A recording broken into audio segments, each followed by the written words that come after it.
Who are you? I'm you, from the future. What do you want? I want to tell you about Dave. Dave has your future money. Spend it on whatever you need. With extra cash from Dave, you can get up to $500 instantly with no interest and no credit check. Download the Dave app from the App Store right now. That's DAVE. Sign up for an extra cash account and get up to $500 instantly. For terms and conditions, go to dave.com/legal. Instant transfer fees apply. Banking provided by Evolve. Member FDIC. Get ready, Ohio. FanDuel, America's #1 sportsbook, is coming to the Buckeye State. And to kick things off, you can get started with $100 in free bets as an early sign-up bonus. Plus, when you sign up today with promo code OhioSB, you'll be all set for when FanDuel goes live in Ohio. Then you can bet on all your favorite teams and all your favorite sports with $100 in free bets. Just download FanDuel's top-rated sportsbook app. It's safe, secure, and super easy to use. Ohio, this is your chance to get in on the action. Join today with promo code OhioSB. Make every moment more with FanDuel, official sportsbook partner of the NFL. 21 plus and present in Ohio. Bonus issued in non-withdrawable free bets that expire 7 days after FanDuel accepts its first real money sports wager in Ohio on 1/1/23. Unique user identity verification required. Offer ends on the go-live date. Restrictions apply. See terms at sportsbook.fanduel.com. Gambling problem? Call 1-800-GAMBLER.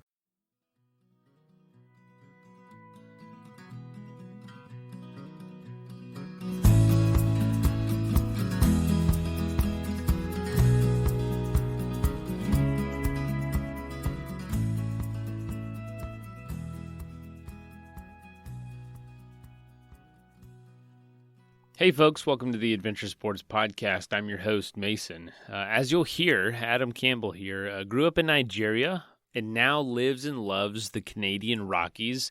And by the way, this episode is from Without Compromise, my other podcast that I host through my day job at Athletic Brewing. A lot of times we have guests on that show that would just be a really good story here as well. So I say, hey, why not share some of those episodes over here? So if you're interested in hearing some other shows, I talk to NFL players, all sorts of athletes, folks from our community at Athletic Brewing. We make non-alcoholic craft beer. If you're interested in that, check out that show. It's linked in the show notes. But this interview was really interesting because we're talking about something that we don't often talk about on either show, really, and that is loss, death in the adventure sports and the things we pursue. And Adam has faced personally a tragedy to himself by falling off a mountain and also to loved ones. So as we're going to hear, a pretty tragic incident happened in the mountains. We're just talking to him about what that experience was like, what he learned, and how he moves forward from that. Because, something can happen and it can change the way you look at these places. And how do we continue to move forward, falling in love with ourselves, our passions, and the places we love, despite the things that can happen and sometimes do happen in these places. So I hope you learned something from today's episode, and I appreciate Adam being on. Adam is quite a legendary athlete in Canada. He's been on the Canadian national triathlon team, has competed in all sorts of things, done all sorts of amazing adventures, athlete for Arc'teryx, Athletic Brewing, of course, and has done just some overall amazing stuff. So thanks again, Adam, and enjoy the episode.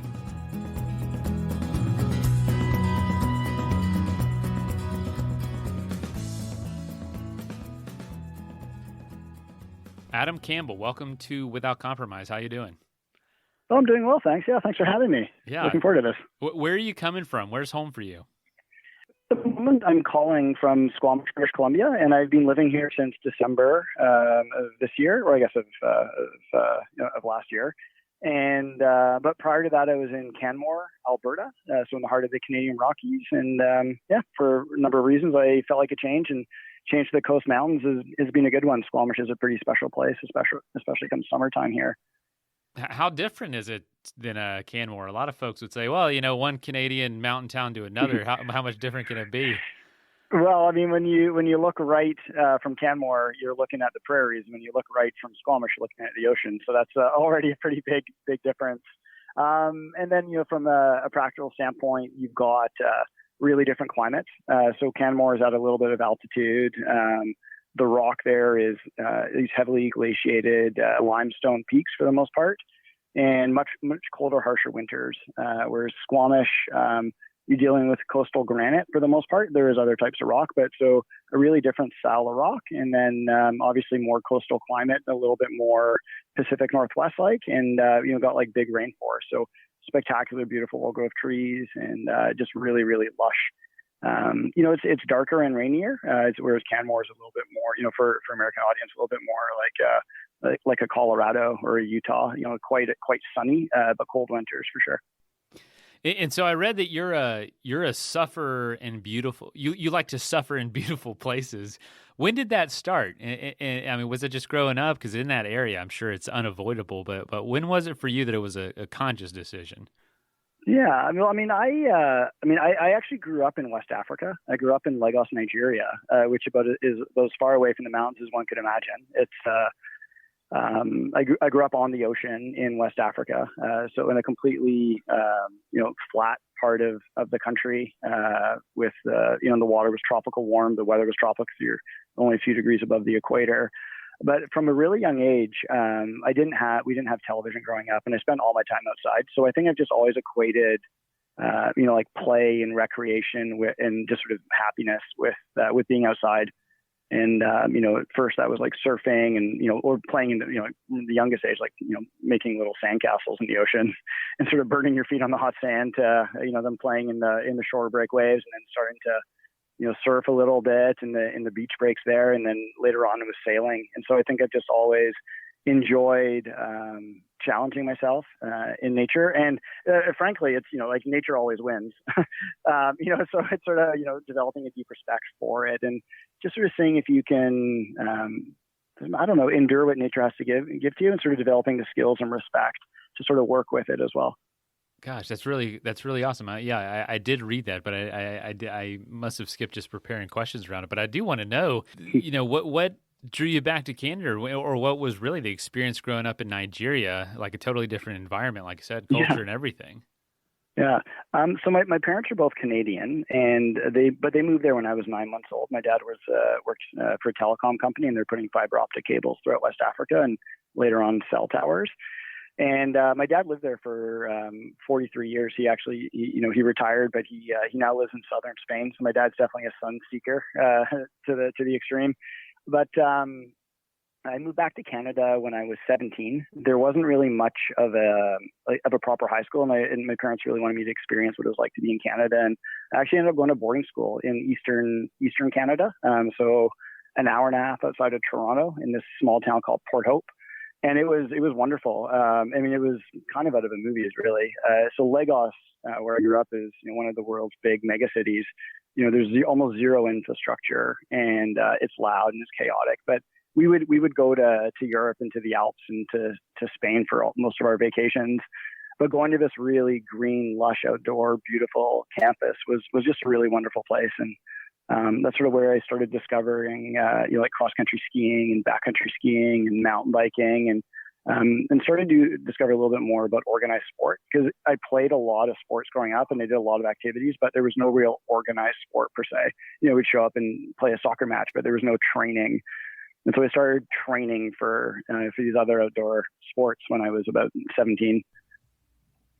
Is there anything you miss about Nigeria that Canada just can't provide? So the one thing that I had growing up, so I grew up in more of an expat community, but so my group of friends growing up were really, really international. My best friend was Ghanaian, so he's from Ghana, and then my other best friend was Syrian, and there's like German and Italian, so it was this really international upbringing. And that's a really, really unique way for a kid to be raised. And then the one thing that you also get exposed to is just like the deep poverty that exists in places like that, but just the joy of life that that people who have seemingly very, very little from a Western perspective just have this richness of life and this incredibly deep culture. And just sort of even though like life is really hard for people also really look out for each other in places like that. And not that they don't do that in Canada, but I think that the deep appreciation for really, really simple things is often lost in us in Western cultures. The more we have, the more we want. Whereas when you have absolutely nothing. Which a lot of people really don't. I think they just develop a really deep appreciation for life and simple pleasures. And I think that that's a wonderful worldview to have. Well, tell us about, you decided to go back to Canada, 17 years old, creating your own life. What started getting you into the mountains in the sense of like starting to do some of these ultras? How long was that kind of trajectory, and what were some of the milestones there? Because I know you were competitive from triathlons and being on, national sports teams, tons of them. What was kind of the trajectory there? Yeah, so when like from a young age, like as I said, all of our vacations happened in the mountains. We're in mountain areas. So I think also just kind of always associated mountains once again with play and vacation time. So there's just a real joy to being in the mountains. And you're skiing in the winter, or in the summer going and hiking in the hills, or sort of scrambling on rocks and stuff. And so I think I've always just sort of been drawn to mountainous areas. And my trajectory there, though, was when I was 18, I'd started, as I said, running cross country, and I grew up swimming in the ocean. So I've always been quite a strong open water swimmer, even though I wasn't a great pool swimmer necessarily. And I entered a triathlon, and it happened to be the Junior Canadian Triathlon Championships. And I qualified for the national team at that race. So I had quite a good race, and I think it's sort of my base level of fitness, and maybe some lucky genetics and a little bit of talent, and I made the national team. And so it was pretty cool as an 18-year-old, 19-year-old to go and compete at the World Championships and put on the maple leaf for the first time. Even though I hadn't grown up in Canada, I always saw myself as a proud Canadian. And that same year, a young Canadian guy named Simon Whitfield qualified for the Olympics and ended up winning the first Olympic gold medal in triathlon in the year 2000. And I had started college that year, so university in Canada. And Simon happened to be from the hometown, Kingston, Ontario, where I was going to university. And he came out and trained with us after winning this gold medal. And like the rest of Canada, I watched him, sprint down the finishing chute and win this race. And he sort of became an instant Canadian sporting legend. And here I was getting to train with him, and it was pretty awesome doing a cross country running workout. It was like 6 by 3 minutes or 8 by 3 minutes or something like that, and not quite keeping up with him, but not also getting totally obliterated by him. I was like, oh, that's kind of cool that he probably hadn't been training for months at that point. He'd probably been partying, celebrating his gold medal, but I didn't think too much about it. I was like, oh, I'm hanging with a gold medalist here, and he invited me to basically fly across Canada and come and train with the Canadian National Triathlon Program. And I was like, well, that's kind of amazing that this Olympic gold medalist is inviting me to come train with him. And that sounds a lot better than, the statistics course I'm taking. And so I dropped out of school and flew across the country to Western Canada, to Victoria, British Columbia, and started training with him. And with sort of a long-term goal of trying to qualify for the 2008 Olympics. And I got to compete and train alongside some of the best triathletes in the world. Simon had this amazing way of gathering the best triathletes in the world around him, and they kind of gravitated there as well. So, I had the world, world champions and, national champions from around the world, really, and, Hawaii Ironman champions training there. And so I got this really deep immersion into what it was like training with the best athletes in the world and how to be a professional athlete and how to train really hard. And in about 2006, I realized that I just didn't quite have it, what it took to qualify for the Olympics. And so I kind of retired from triathlon at that point, hung up my Speedo and singlet, and I became the national team manager. My partner at the time was, it finished fourth at the World Championships the year before, and Simon was my best friend, and he had a pretty good shot at medaling again at the Olympics. And so I decided the only way to support them was to become a national team manager. So I did that, but I didn't want to give up on sports. And so I started jumping in trail running races, and I got to use some of my fitness and triathlon in the early days of trail running races. And it kind of just grew from there. I started, first sort of big international mountain race was the World Long Distance Mountain Running Championships. And I think I finished ninth at that event at the Jungfrau Marathon. And then I started getting more and more curious about ultras, and that evolved over time. Started running 100-mile races in the mountains, and I started discovering that more and more of my runs were turning into scrambles. And so I'd always kind of rock climbed a little bit in climbing gyms, and dabbled in it, but I got more and more interested in rock climbing, and then that led to me doing more and more backcountry skiing and ski touring. And slowly, next thing I knew, I was probably spending more time doing like fast mountain travel than actually racing. Sort of became more of an alpinist, or sort of combining mountain running and alpinism and light alpinism. Yeah. So that's sort of a really, really quick summary of a more complex story, but it gives a general overview anyway. Let's take a quick message break and hear from the folks that help make this show possible.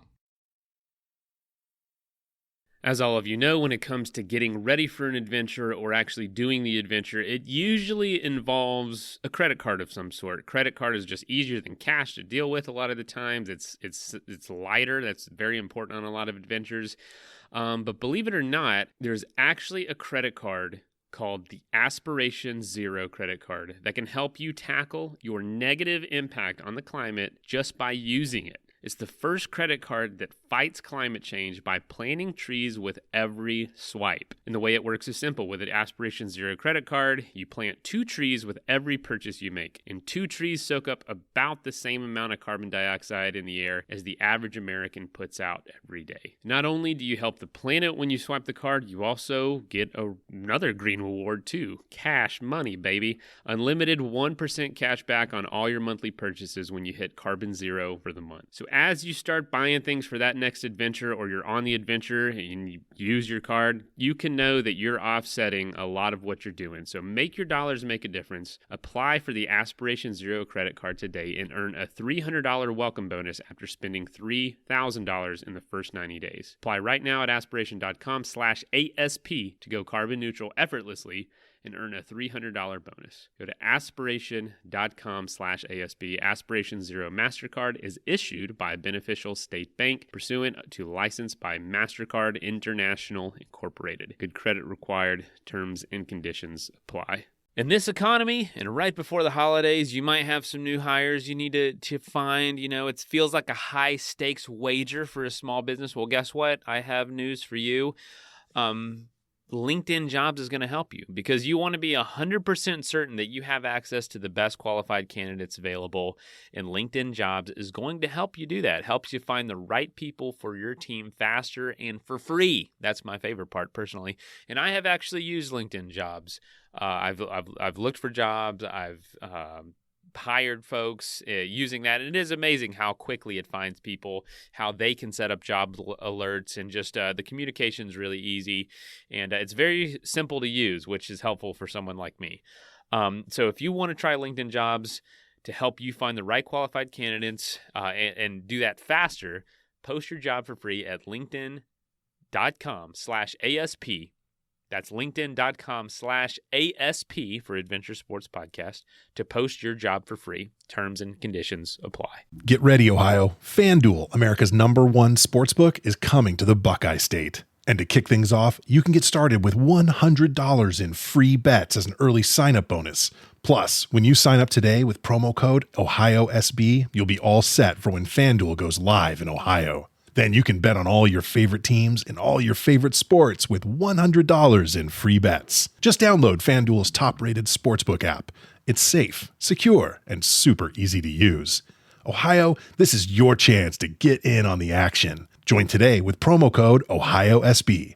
Make every moment more with FanDuel, official sportsbook partner of the NFL. 21 plus and present in Ohio. Bonus issued in non-withdrawable free bets that expire 7 days after FanDuel accepts its first real money sports wager in Ohio on 1/1/23. Unique user identity verification required. Offer ends on the go-live date. Restrictions apply. See terms at sportsbook.fanduel.com. Gambling problem? Call 1-800-GAMBLER. That is plenty of that for now. Let's get back into the episode. Hey, I was following right along. I'm like, wow, this is so logical. You don't jump all over the place like I would if I told the story. So I appreciate that. Well, what do you think? I did read that you, as you progress, just like you just explained, your events and your activities became more and more wild-based, more and more adventure-based, less event-based. And so what do you think was drawing you to that less organized experience? Well, I'd say a couple things. I mean, I'd competed for a very long time at that point at a very high level. And, and so, I did sort of experience what it was like to race a lot. And I've always had a really adventurous, kind of curious spirit. And, as I was running trail running races and events, it was really cool. And I really enjoyed the competition and, the sport, when I first got into it in around 2000, 2007, was really starting to see a big shift. Trail running was starting to take off, and these are like events like UTMB and, Western States were starting to get more coverage in mainstream media. People like Scott Jurek and Tom Krupicka and Kilian Jornet were starting to appear on the scene. And so, and there were, I think, also sort of around the time of like, YouTube was starting to happen. And so we're starting to watch these trail running videos, and it was really cool to see the growth of sport. And I think I kind of got caught up in that, and it was neat to be part of the competitive side of it.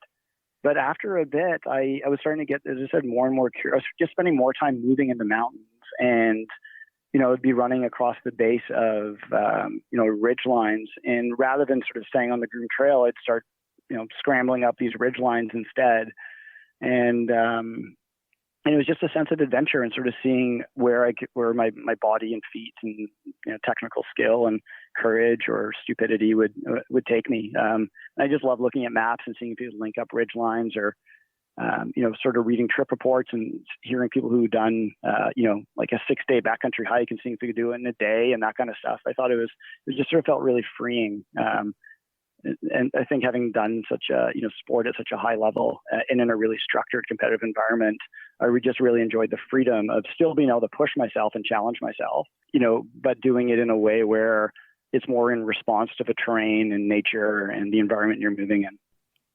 I know that you were doing a challenge with some friends when you had your accident, but up until that point, what was kind of your philosophy around danger, or did you have one, or just slowly progressing and learning and making good decisions in the moment is the best way to go? Yeah, I mean, I would say that I probably progressed too quickly into hardcore sort of mountain activities just due to the fitness, and then the people that I was lucky to be exposed to. One of my sponsors, Arc'teryx, is a very well known like clothing brand in the mountain space. And so a lot of the other athletes are these like world renowned ice climbers and rock climbers. And so I got to go on trips with them and do things with them. And so rather than having a slow natural progression through, with like a more traditional mountaineering background, I kind of jumped into the slightly higher end of mountain sports quite quickly. And so even though I had the fitness with what I was doing, I think I was kind of lacking the, like the really hard skills and the basic understanding. So I think probably the reality is I was able to get away with a lot, and I wasn't fully aware of the risks and dangers that I was putting myself into. So basically you don't know what you don't know. And now with, a bit more experience and time, I'm much more aware of sort of the early risks I was getting away with, and, eventually didn't get away with. And I was really lucky to not die from that accident. Well, when I interview folks, I try not to, ask the same questions that they've been asked a million times, but do you mind telling us some of that story, like what happened? I just think it's so powerful, and if you feel like revisiting it, I'd love to hear it. No, for sure. So in August of 2016, me and two friends, Nick Elson, who's probably the best mountain runner, mountain athlete that most people have never heard of, at least in North America, and another friend, Dakota Jones, who is a world-class ultra runner, but he also has a very strong climbing background. We're in this area called Rogers Pass, British Columbia, and it's the birthplace of mountaineering in Canada. And it's a really, really beautiful alpine environment, and wanted to do something called the Horseshoe Traverse. And it's basically a link up of 14 peaks, and it is a mountaineering route. Like there's fifth class, up to 5.4, 5.5 kind of terrain, but with insane exposure. And there's glacier crossings, and this route gets done on occasion, and it typically gets done in about 4 days. And we were hoping to do it in a single push, and ideally sort of under 24 hours, because that was sort of the philosophy we like to take to things, was sort of moving light and fast, and by taking more of a trail running mentality into that environment. and leaving things like, like racks and, heavy climbing gear behind, you can cover a lot more ground, but you're obviously taking much bigger risks as well. And we our day started out really well, and we'd covered the first 3 peaks, and Nick and Dakota were slightly ahead of me, and we were going up this little buttress called the Saltzer Tower. It's not even a main prominence; it's just a little rock buttress, and I wasn't paying attention. I was kind of rushing a little bit, and I ended up pulling out a block, and I wasn't properly secured, and ended up falling about 200 feet down the side of this mountain. It wasn't a straight fall; it was a series of ledges, and I found myself tumbling down these ledges, and and when those sort of things happen, time stands still, but it also sort of speeds up. And I was conscious through the entire thing. I was wearing a helmet at the time, which saved my life, but I was tumbling, and all of a sudden I realized I wasn't falling anymore, but I was face down in a pile of blood, and I remember not liking that. And I pushed myself and rolled myself over onto my back, and instantly realized that was a really big mistake. But I needed to just stand still. And luckily Nick and Dakota are some of the fastest mountain runners in the world, and they're also very skilled climbers. And they were able to get down to me really quickly and call search and rescue. And we have a world-class search and rescue crew in the Canadian Rockies, and they were able to get to me within 3 hours of my accident. I was bleeding really heavily, but fortunately, I due to nothing I did, just really, really dumb luck. Like, I knew I could wiggle my toes, but I was in a lot of pain, and they evacuated me, and I ended up in surgery for over 9 hours, and I'd broken my back, T8 to T11 vertebra, and I'd fractured the top of my hip bone, a lot of internal bleeding, lacerations across my entire body from the rock, and it fractured my ankle as well. But I was alive, and I was conscious, and I wasn't paralyzed. So, after the surgery, when I came to, I just, I sort of had to deal with that for the last number of years. But all in all, I was able to make quite a good recovery from the injuries. Never be able to compete quite at the same way or run the same way I could prior to the accident. But when you have to go through something that traumatic, all you do is, it's a lot more important to have gratitude for the things I could do, instead of really dwelling on what I wasn't able to do anymore. Because even on a relative scale, even though I can't run the 4 30-minute miles I once could, I can still run it I can still run. And I think that there's, even if I could just hike, I've been grateful for that. And so I try to make that my mind frame. How did your relationship with the mountains change after that accident? So, one, I realized that, the way that I was moving in the mountains, there was a lot of ego involved. I was really trying to prove myself, I think. I was kind of self-conscious maybe that I did lack the skill, that a lot of other climbers had necessarily. And so I was trying to prove myself like a lot of young people in the mountains do. And I instantly realized that, they really don't care about who you are, what your CV is, but they're a place that they're just dangerous. They're just really, really dangerous environments. And, you can move quickly enough, but you need to move really cautiously. And so I sort of rewound a little bit what I did. And I sat down with a lot of these sort of, mountain mentors. And I started from the beginning and started to try to really work on like my basic soft skills and learn how to approach the mountains in a safer, slower way. And then hopefully progress from there. So I basically just treat them with a lot more respect than I probably previously did. Like, they're a lot of fun. Like they are in their sorts of like incredible beauty and awe. But one of the reasons why they invoke that is because they're very, very dangerous, harsh environments. Your philosophy before, which was the more chaotic your life got, the bigger your goals would become, and the goals you would chase would be. And I guess that's where that maybe you let that go. I won't necessarily say that I let my goals go in the mountains, but I think the reasons for doing them shifted. Rather than doing them to prove myself, which I think, if I'm being honest, was probably a large part of it.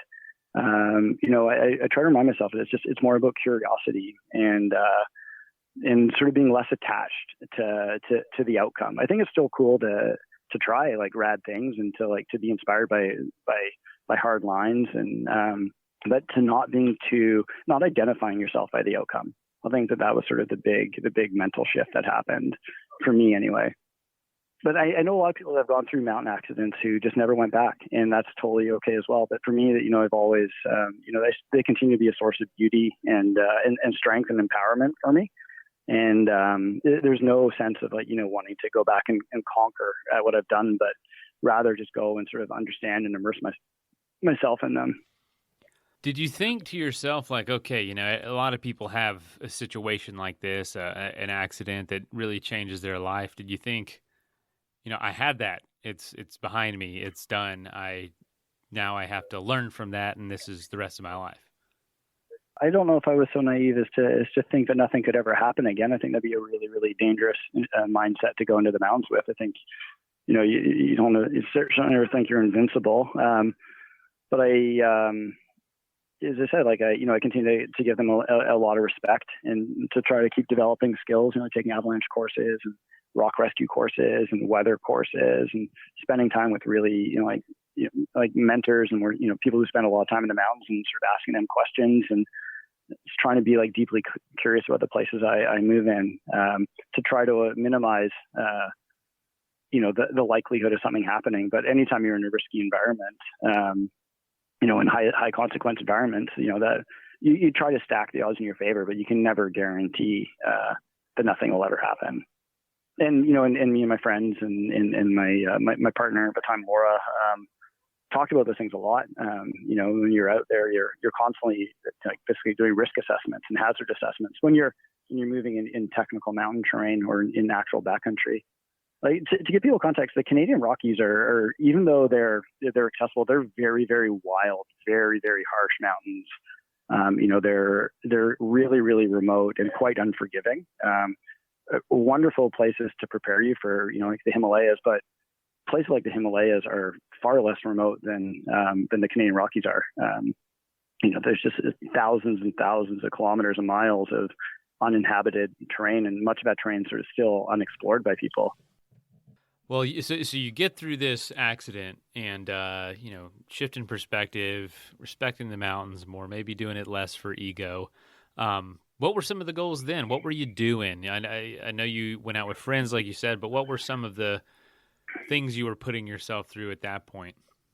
Backcountry skiing has always been a really big part of it, of my life, and sort of getting more into ice climbing and, mixed climbing, and just really learning to appreciate winter in a big way. But one of the big things that happened during that recovery process is I really, really understood the power of community and love in healing.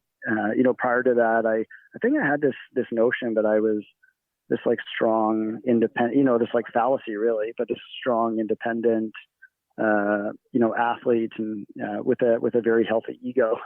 And I think, I definitely pushed a lot of people aside, people I loved and who loved me and cared for me, and didn't really appreciate the role that they were playing in my life. And when I was lying in the hospital bed with a broken back and hip, and I literally couldn't wipe my own ass, and just in sheer agony, and kind of quite afraid about what the future would. Even though I had a lot of gratitude of being alive, I was afraid about what the future would hold. And just the caring touch from these nurses and support staff, to family and friends who drove over 6 hours to come visit me, just really reminded me and opened my eyes to the importance of community. And so I try to do a much better job at showing gratitude and love for my community and spending time with the people that really matter to me.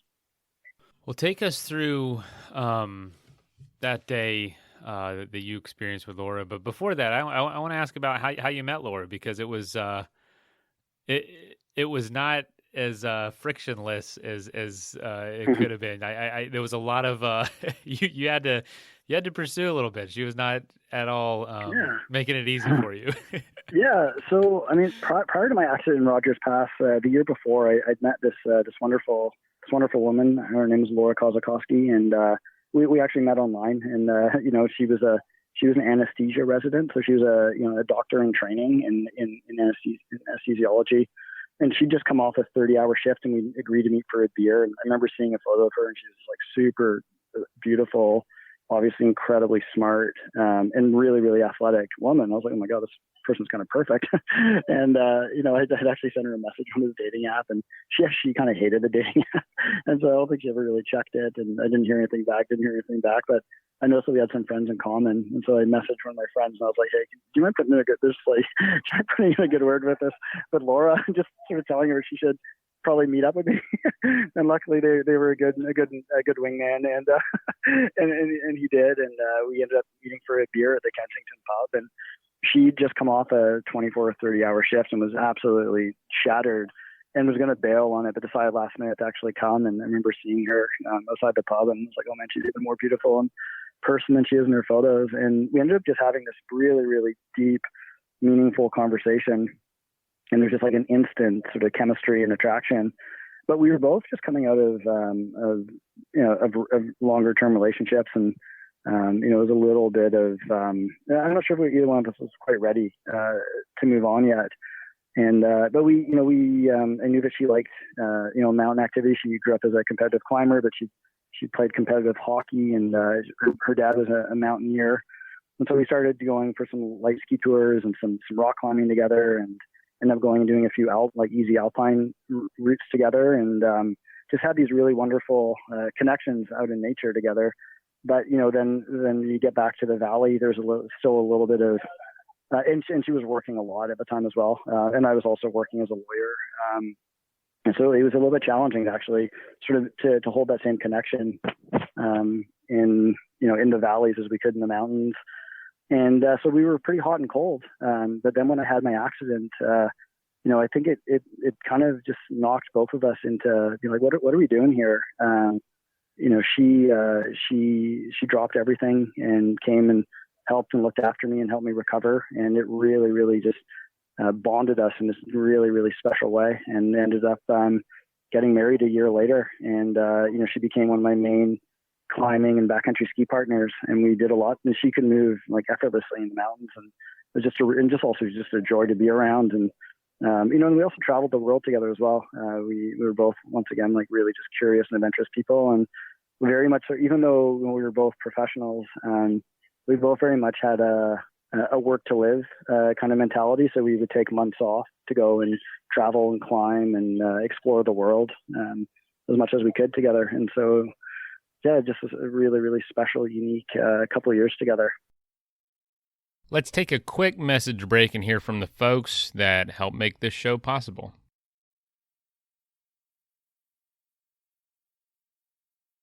That is plenty of that for now. Let's get back into the episode. Well, I know that obviously you had an accident out in the mountains. I don't know how typically people approach asking you about that, but I do want to share with folks what happened, and do you mind sharing some of that story? I know we don't have tons and tons of time, so I don't mean to bring it up before you start something else. No, that's okay. No, I mean it's totally fair. I've been quite public about it. In January of 2020, Laura and I, or a friend of mine and I, were going to go check out a new to us area. He's a ski guide in the Canadian Rockies, and just this wonderful, wonderful skier. And we've been talking for months about actually getting out together, but he has a really busy guiding schedule, and it's really hard for him to actually find time to go free skiing and ski for fun. And I finally had a day off, and so we agreed to meet. And Laura didn't have any work duties that day, and so she asked if she could come along. And so we were all really psyched to go and check out this area in Banff National Park at the base of Mount Hector, which is one of the bigger peaks in the area. And it's an area Mount Laura and I had climbed and summited a bunch of times, but we wanted to go check out one of the lower bowls. And in that time of year, it was a really, really cold day, but it had snowed quite a lot. The avalanche conditions were considerable, which is, quite a touchy snowpack. But the three of us all, obviously Kevin was a, world-renowned ski guide. Laura and I had the highest level of recreational avalanche training, and I was on the board of directors of Avalanche Canada, and we skied, hundreds of days every year. So I had a pretty good sense of the environment and sort of risk management. And so we went out, and we're just hoping for a fun day of powder skiing in a new area. And we went and checked out one area, and we know some wind slabs forming, and so we weren't really happy with that zone. So we moved over to a slightly different aspect, and we sort of tried to mitigate hazards as much as possible. And we skied these like beautiful chutes, and we had a good skin track in, so we started lapping areas and sort of progressively moving across this ridge line. And finally, the wind started to pick up and the temps got cold, and we decided to sort of call it a day. And so final run of the day, we identified some hazards. We identified a little creek at the bottom and sort of pointed out an area that we were going to regroup in this clump of trees. And Laura skied first, and skied this beautiful powder run down this wonderful sort of small bowl, somewhat sheltered bowl. And then Kevin skied second, and I watched Kevin move forward to go watch Kevin ski, because Kevin just rips, and he's just a joy to watch ski. And as I moved forward to go watch Kevin, I must have triggered a small convex roll, sort of like a little weakness in the snowpack. And next thing I knew, the entire slope below my feet was avalanching. And so it ended up going about 80 meters, so almost 300 feet across this open face, and it ran the 400 meters of the bowl, so the 1,600 feet. And I started to get caught in the avalanche, and I quickly self-arrested on my ski poles. I was able to stop myself right above the crown of the snow. And I just watched this avalanche rip down the slope. And once the powder cloud settled, I started yelling avalanche.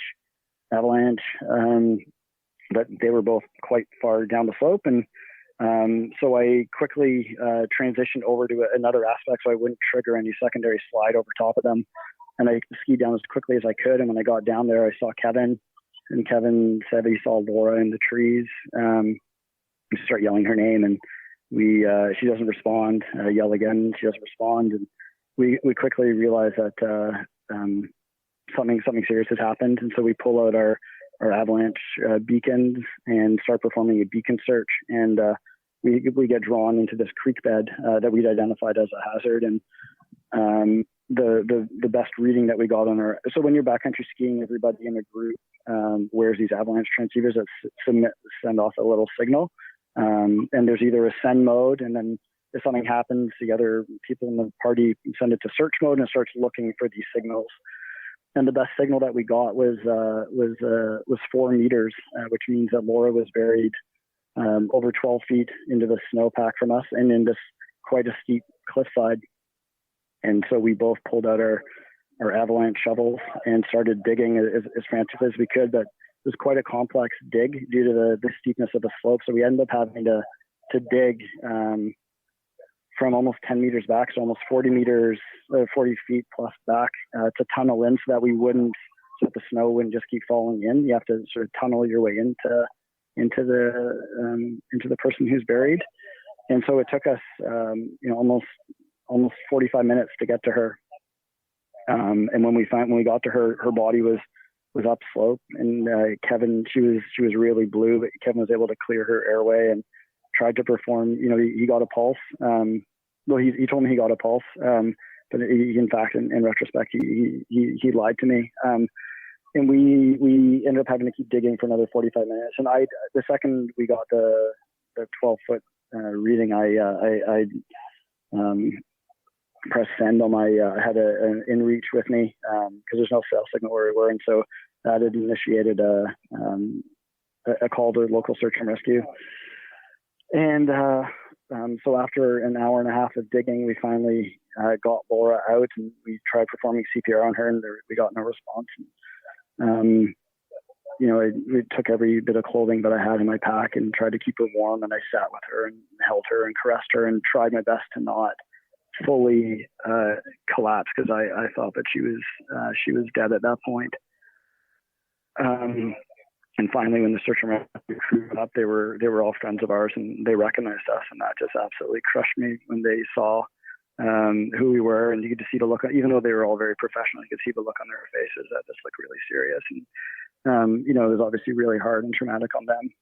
And so they packaged Laura and flew her out, and then they came back and got Kevin and me. And when I was being long lined out, I completely collapsed and just absolutely just started crying and screaming and punching and kicking the air. And Laura got flown to a hospital about 100 miles away. So we had some friends drive us to the hospital. And when we got there, they told us that Laura, was in a really, really serious state. She had a very faint pulse, but they were going to do what they could to try, and they were trying to warm her at the time, but they didn't know if there was any brain activity. And the following day, they had to stop providing life support to Laura. Her bowels had died, and sort of the medical term, I'll never forget what the doctor said. They're like, that's incompatible with life. So they decided that that there was nothing more they could do for her. And so by this point, word had gotten out that to the broader community and friends and family that this had happened. And so we all basically just gathered around Laura and held her and sat with her and talked to her and supported her, and slowly just watched as she died. I'm sorry. Yeah. So that was January 11th of 2020, and I've sort of been living with, with the consequence of that. I mean, I triggered the avalanche, and wasn't able to save Laura, and I don't think you ever really can. So also just in terms of the fact that you can't ever really make sense of it.